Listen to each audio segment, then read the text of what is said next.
அதிமுக பாஜக கூட்டணி பொறுத்தவரைக்கும் சவால்னு சொல்றதை விட அது தமிழ்நாட்டுக்கு நல்லது இல்லை, அதிமுகவுக்கு நல்லதுதான் சொல்ல முடியும். அந்த இயக்க தோழர்கள் அதிமுக தோழர்களுக்கு அது விருப்பமாகிறது கிடையவே கிடையாது. விருப்பம் இல்லாமல் ஒரு உருவான கூட்டணி தான் அதிமுக பாஜக கூட்டணி. இப்படி பிடிக்காத ஒவ்வாத ஒரு கூட்டணி எப்படி ஜெயிக்க முடியும்? ஆனா சட்டத்துக்கு உட்பட்டு இந்திய அரசியல் சாசனத்தை மதித்து உச்சநீதிமன்ற தீர்ப்பை மதித்து அவர் செயல்பட வேண்டும் என்னுடைய கோரிக்கை இருக்கு. எல்லாருடைய கோரிக்கை தான். யாரும் இந்திய அரசியல் சாசன சட்டத்துக்கு அப்பாற்பட்டு யாரும் செயல்பட முடியாத அந்த தீர்ப்பா இருக்கும். அது மதிக்கணும். அது உச்சநீதி அது நம்ம துணை ஜனாதிபதியா இருக்கட்டும் இல்ல ஜனாதிபதியை சொன்னாலும் அது தவறு நம்ம சொல்லுவோம்.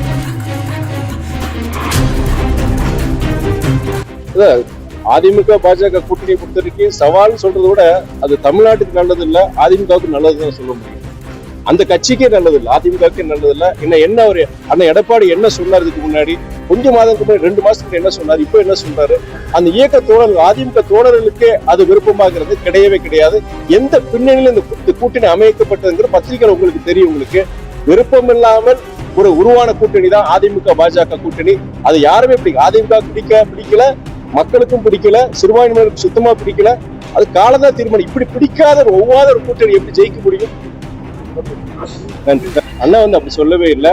அண்ணா திருமணம் அப்படி சொல்லவும் மாட்டாரு. அவர் என்ன சொல்லியிருக்கிறாருன்னா, அதாவது சில இயக்கங்கள் பொறுத்த வரைக்கும், அதாவது விடுதலை சிறுத்தைகள் இயக்கம் பொறுத்த வரைக்கும், அதாவது இந்த கூட்டணி ஆட்சிக்கு சில சலுகைகளுக்கான நாங்க சில இருந்து கருத்துக்களுக்காக நாங்க போராடல அப்படின்னு சொல்லிட்டு அந்த உரிமையை நாங்க நிலைநாட்டலன்னு சொல்லி சில பேர் சொல்றாங்க, தவறான கருத்து சொல்றாங்க.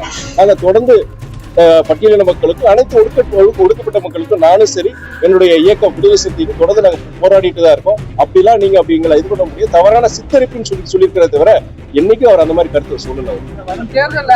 அவர் அந்த உச்சநீதிமன்ற தீர்ப்பை மதித்து அவர் இன்னைக்கு ஆளுநர் பொறுத்த வரைக்கும் துணைவேந்தர்கள் கூட்டத்தை கூட்டி இருக்கிறாரு. ஆனா சட்டத்துக்கு உட்பட்டு இந்திய அரசியல் சாசனத்தை மதித்து உச்சநீதிமன்ற தீர்ப்பை மதித்து அவர் செயல்பட வேண்டும் என்னுடைய கோரிக்கை இருக்கு. எல்லாருடைய கோரிக்கையா தான். உச்சநீதிமன்ற தீர்ப்புங்கிறது வரலாற்று சிறப்புமிக்க தீர்ப்பு. Nobody is above the law, nobody is above the constitution தான் அதோடைய அர்த்தம். நீங்க என்னதான் ஒரு வைஸ் பிரசிடென்ட் அவர் ஜெகதீப் தன்கரா இருக்கட்டும், இல்ல நீங்க ஜனாதிபதியை சொல்லட்டும், அது இன்னைக்கு யாரும் இந்திய அரசியல் சாசன சட்டத்துக்கு அப்பாற்பட்டு யாரும் செயல்பட முடியாத அந்த தீர்ப்பா இருக்கும். அது மதிக்கணும். அது உச்சநீதி அது நம்ம துணை ஜனாதிபதியா இருக்கட்டும் இல்ல ஜனாதிபதியை சொன்னாலும் அது தவறு நம்ம சொல்லுவேன். திருப்பதி ரயில் அதுதான் இன்றைய முக்கியமான தேவைன்னு சொல்லிட்டு நான் அமைச்சரிடம் சொல்லி கண்டிப்பாக செய்வதாக அவர் கூறியுள்ளார்.